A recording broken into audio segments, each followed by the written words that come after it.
Ai mukama tata twijahuri nitukutatira nitushaka imbabazi okurwo mw'iguru Yesu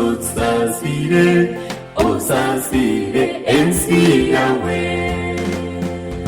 Ai mukama tata twijahuri nitukutatira nitushaka imbabazi okurwo mw'iguru Yesu usasire ensi yawe.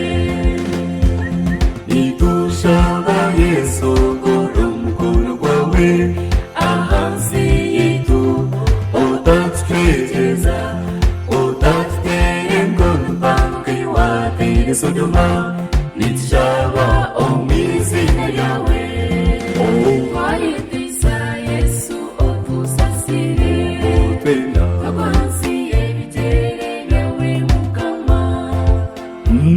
Twagaruka hanagane twarabinenewe Yesu otugirire imbabazi.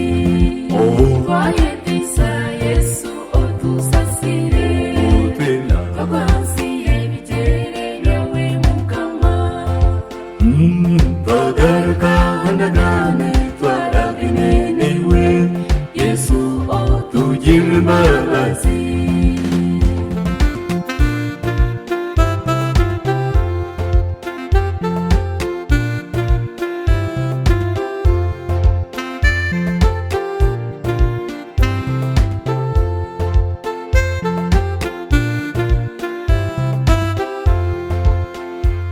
Yesu yemo mw'iguru tatutegereza ko wa Babuloni tugirire imbabazi aho kubiwe tobura mu biro byenaku Yesu ijo irahire.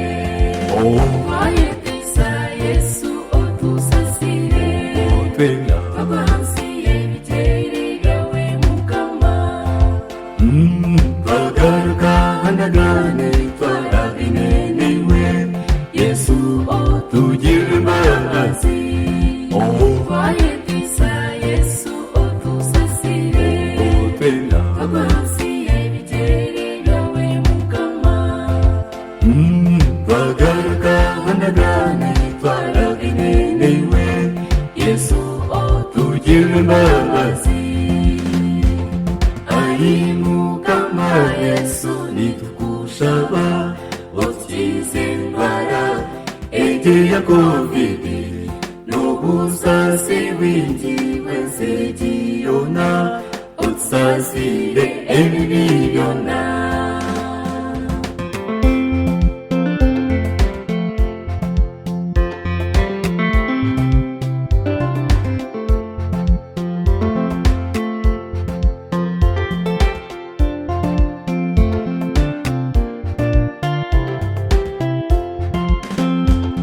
Ensi ikakingwa emihanda yakingwa ensharo zigarwa amakanisa gakoma konka ekigambo kyawe tikirakomirwe n'obusinge obutwine hati. Twayetisa Yesu otusasire twabansiye ebitere byawe mukama. Twagaruka hanagane twarabinenewe Yesu otugirire imbabazi. Twayetisa Yesu otusasire twabansiye ebitere byawe mukama. Twagaruka hanagane twarabinenewe Yesu otugirire imbabazi. Twayetisa Yesu otusasire twabansiye ebitere byawe mukama. Twagaruka hanagane twarabinenewe Yesu otugirire imbabazi.